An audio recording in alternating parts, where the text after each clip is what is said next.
right, so you're wanting to do a handstand, but you don't want to do an easier variation of a handstand, like just hold the pike for 30 seconds, or just hold an advanced pike for 30 seconds. You want to get into the actual handstand, just like this.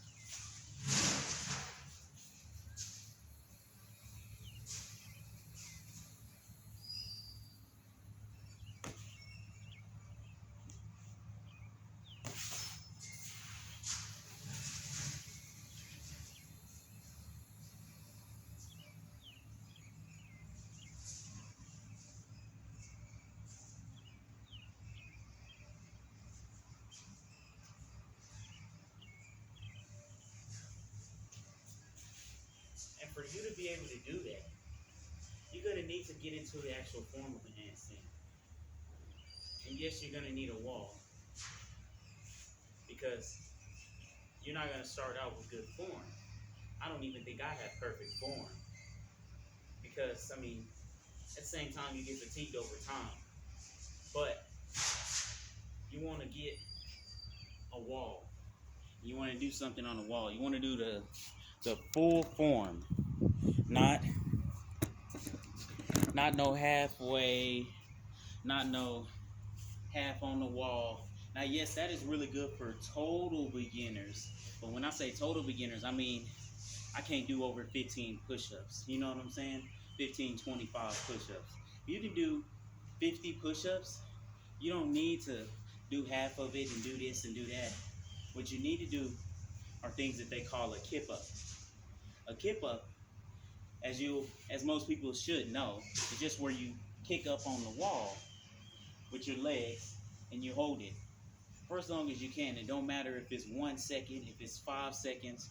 It's the fact that you're doing the kip up to get your hands kind of in the motion in your upper body, your neck, your shoulders. You kind of get in the feel of it, in the motion of that, and at the same time, what you're also going to be doing is getting your head used to.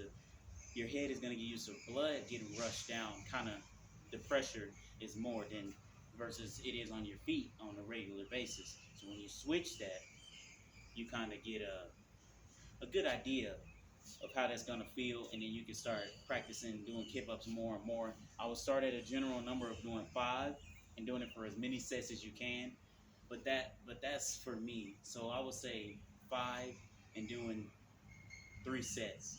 That's a solid number. You make it 10 and then you do 3 sets.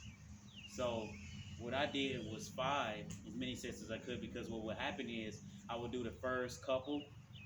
When I try to go to 10, I would do the first couple. I would get up to like the 6th one, the 4th one, 7th one, and after that, I could get up into it, but I couldn't even hold it like on the wall. Like I would either fall kind of into the wall, I would fall back off the wall like really quick, not even 1 second. So what I did was I shortened the reps and up my sets. So I would get less fatigue, but I was still getting into the motion, getting the feel of it, right? And then eventually I just did straight wall stands.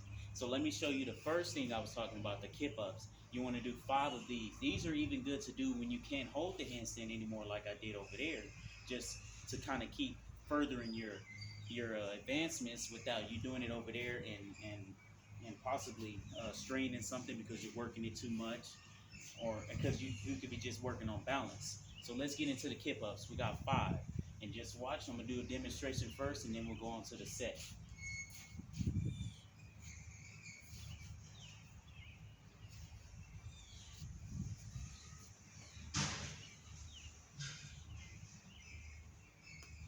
Just, that's 1. And that should be how it's going to feel. At first you're going to hit the wall. You're going to hit the wall hard, most likely. Or you're going to totally miss the wall. You're not even going to get up that high. But the fact is, you do want to do it on the wall. Once you finally get to the point where you can kick up on the wall and you barely touching it, then that's when you want to do what they call a wall hold. You just hold, you kick up into that, and you hold it as long as you can. Aim for 30 seconds, 15, 25, 1 minute, 2 minutes. Once you get to 2 minutes, you can get off the wall. Okay, we got 5 kip ups.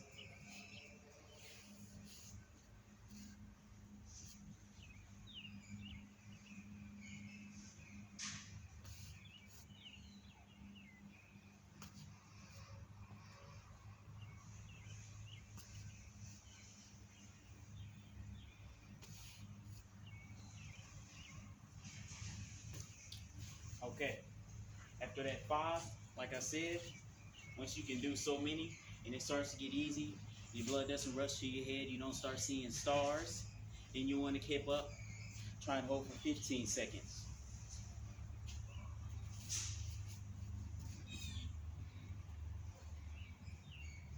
And you can also use this leg to kind of help you get your balance off the wall. Once it starts feeling too hard, straighten it out, use the wall totally. But if you can still keep going, you keep going. Okay, after that, once you can kind of balance yourself off the wall, go all the way up to the wall, it'll straighten out your back, your posture and everything, and you hold that for 30 seconds, 1 minute, you name it. But the fact that's going to help with, you're going to get the hold down. It's going to help with your balance a little bit because you're not just totally wedged in between 2 walls. You're on 1 wall, so you'll gain there. You want to do it with your back towards the wall and with your back away from the wall, both of them. That's very important because if not, what's going to happen is you're going to be so used to this wall catching you on your backside, and once you do the handstand, you're just going to keep tipping over to the back. So you also do it where your front side is facing that wall. Okay? Let's get on to a nice, quick, straight on the wall with your back, hold a couple seconds. We're going to flip it around the next time and get into it. Close to the wall as you possibly can.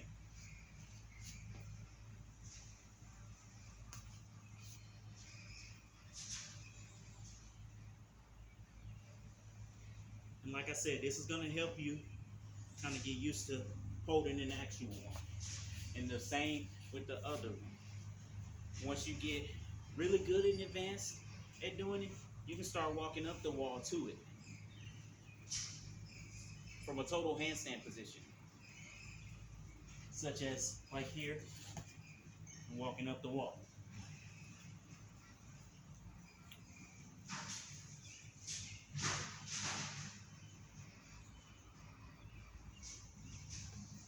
Gets too hard, bail.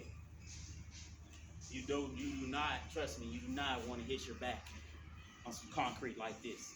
If it was regular grass, wood floors, I'd slap my face all on that wall. I'm not doing it on this concrete. So, that's basically good gist of handstands for beginners. And partially intermediate if you've never done handstands.